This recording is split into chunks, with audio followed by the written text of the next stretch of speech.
இன்னைக்கு வந்து அண்ணா அவர்களுடைய பிறந்த நாள். அவரை போற்றுவோம், வணங்குவோம். அவர் வந்து தமிழகம் இருக்கும் வரை அவர் பெயரும் புகழும் நிலைத்திருக்கும். அவருடைய பிறந்த நாளில் திருச்சியில் அவருக்கு சிலைக்கு மாலை அணிவித்ததில் உண்மையில் மகிழ்ச்சி அடைகிறோம். தேமுதிக சார்பாக அண்ணா அவர்களுக்கு எங்கள் வாழ்த்துக்களை தெரிவித்துக் கொள்கிறோம்.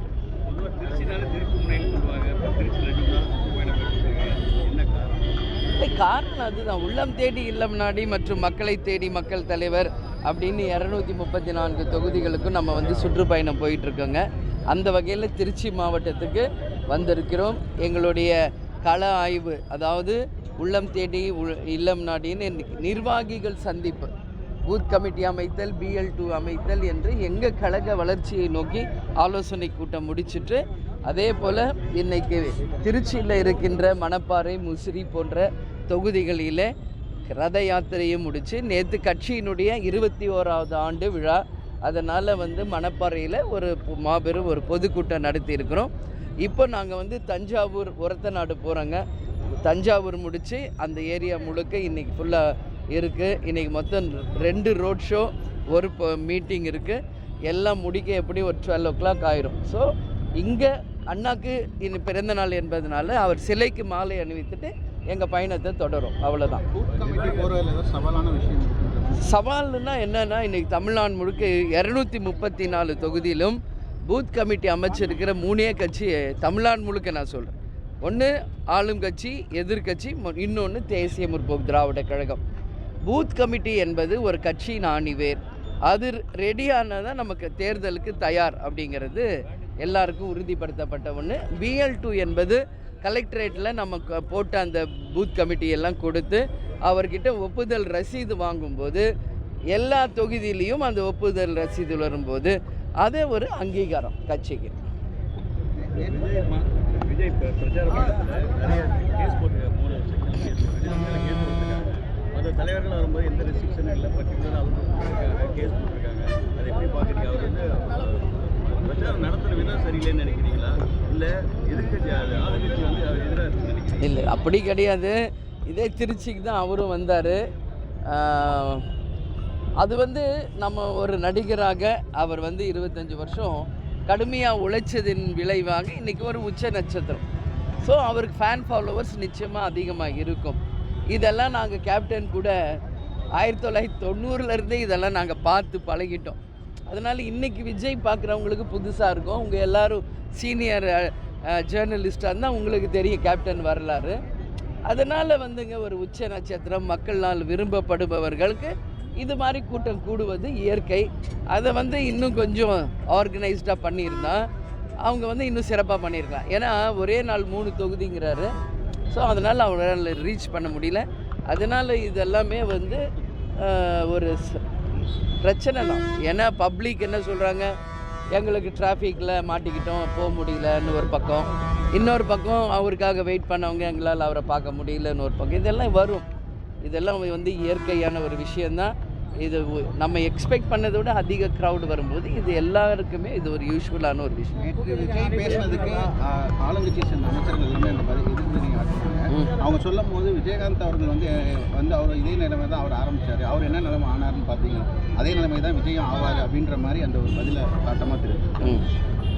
நான் அப்படி தான் அவங்க பேசுவாங்க. ஏன்னா இன்றைக்கி விஜய் யார் 2 பேரை எதிர்த்து சொல்கிறாரு, ஒன்று திமுக, இன்னொன்று BJP. அப்படி இருக்கிறப்ப அவங்க என்ன விஜயை தலையில் தூக்கி வச்சு ஆடுவாங்க? அதனால் அவங்க அப்படி தான் குறை சொல்லுவாங்க. என்ன கேப்டனுக்கு என்ன குறைஞ்ச வருஷத்திலேயே முதல் ஆண்டிலேயே 8.33% ப்ரூஃப் பண்ணார். அடுத்த தேர்தலில் பார்லிமெண்ட்டில் 10.33 ப்ரூஃப் பண்ணார். குறைந்த கால வருஷங்களிலே எதிர்கட்சி தலைவராக ப்ரூவ் பண்ணியிருக்கார். அதனால் கேப்டனை வந்து மற்றவங்களோட கம்பேர் பண்ணுறது எனக்கு தெரிஞ்சு அது தவறான ஒரு கண்ணோட்டம், அது தவறான ஒரு விஷயம். Captain is something different. ஏன்னா அவர் தானாக கட்சி ஆரம்பித்து சுயம்பா வந்து உழைத்து அந்த ஒரு கட்சி தேமுதிக. அதனால் கேப்டனை யாரோடையும் கம்பேர் பண்ணவே கூடாது.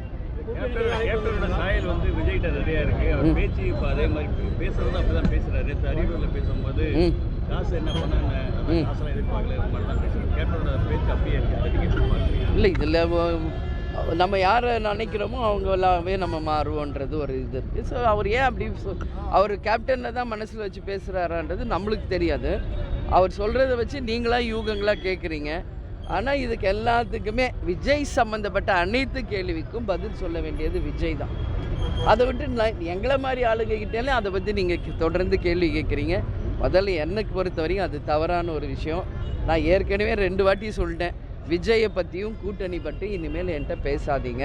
பல இடங்களில் பல இடத்துல நான் அதை பற்றி சொல்லியாச்சு அப்படின்னு. நீங்கள் அதே தான் கேட்குறீங்க. தொண்டர்கள் நீங்கள் சந்திச்சிருக்கீங்க, கூட்டணி எல்லாம் நீங்கள் அந்த மாநாடப்பா அறிவிப்பேன்னு சொல்லியிருக்காங்க. தொண்டர்களோட மனநிலை எப்படி இருக்குது? உங்கள்கிட்ட என்ன மாதிரி விஷயங்கள்? இல்லை, அவங்களுக்கு எல்லாமே தெரியுங்க. தலைமை ஒரு முடிவு எடுத்தால் நல்ல முடிவாக இருக்குன்றதுல அவங்க அதெல்லாம் இல்லை. இப்போதைக்கு நம்ம கட்சி வளர்ச்சியை மட்டும் ஃபோக்கஸ் பண்ணுங்கன்னு தான் நம்ம சொல்லியிருக்கோம். அதில் முழு கவனம் செலுத்தி இப்போ ஒரு 80% எல்லா இடத்துலையும் முடிச்சிட்டாங்க. இன்னும் இருக்கிற ஒரு 20% இந்த மாதத்துக்குள்ளே முடிக்கிற வேலையில் அவங்க மும்முரமாக இருக்காங்களே கண்டி மற்ற எதுவும் இல்லை. அடுத்து ஜனவரி 9 மாநாடு, அந்த மாநாடை எப்படி சிறப்பாக நடத்த வேண்டும் என்பதற்கு இப்போ இருந்தே எல்லாரும் அந்த வேலையில் இருக்காங்க. அதனால் கூட்டணி என்பது தலைமை முடிவெடுக்கும் என்பது அவங்களுக்கு தெரியும். என்டிஏ கூட்டணியில் இருக்கக்கூடியவங்க அனைத்து கட்சிகளும் தொடர்ந்து ஒருங்கிணைக்கணுன்ற முயற்சியில் பாஜகவும் ஈடுபட்டிருக்காங்க. அவங்க சார்பாக உங்கள்கிட்ட எதுவும் பேச்சுவார்த்தைகள் எதுவும் தொடங்கியிருக்காங்களா? எங்களுக்கு எல்லா கட்சியும் நண்பர்கள் தாங்க, சரிங்களா? அதனால் நாங்கள் கூட்டணி அப்படின்ற அந்த வார்த்தைக்குள்ளே போகலை. அது வரட்டும், அதுக்கான டைம் இன்னும் நிறைய இருக்குது.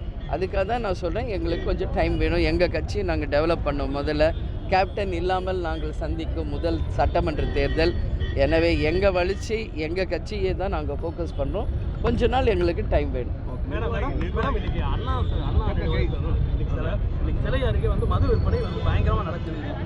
இல்லை, தவறான ஒரு முன்னுதாரணங்க. இன்றைக்கி அண்ணாவுக்கு பிறந்த நாள், இங்கே அண்ணா சிலை பக்கத்துலேயே மது விற்கிறாங்கன்னா அப்புறம் இதை விட என்ன ஒரு நம்ம என்ன சொல்லணும்? இதை ரொம்ப ரொம்ப தவறான முன்னுதாரணம். ஆக்சுவலாக இப்போ என்ன டைம்? 10:15 தான் ஆகுது. அதுக்குள்ளே யார் இவங்களுக்கு டாஸ்மாக் கடைகளை திறக்கிற உத்தரவு யார் கொடுத்தாங்க? ஸோ இதெல்லாம் கவர்மெண்ட்டும் காவல்துறையும் நிச்சயமாக கண்டிக்கணும். அந்த மாதிரி நபர்களை கட்டாயம் தண்டனைக்குள்ளாக்கணும். அப்போ தான் இது மாதிரி விஷயங்கள் கண்டினியூ ஆகாது. இது உண்மையிலேயே கண்டிக்கத்தக்க ஒரு விஷயம்.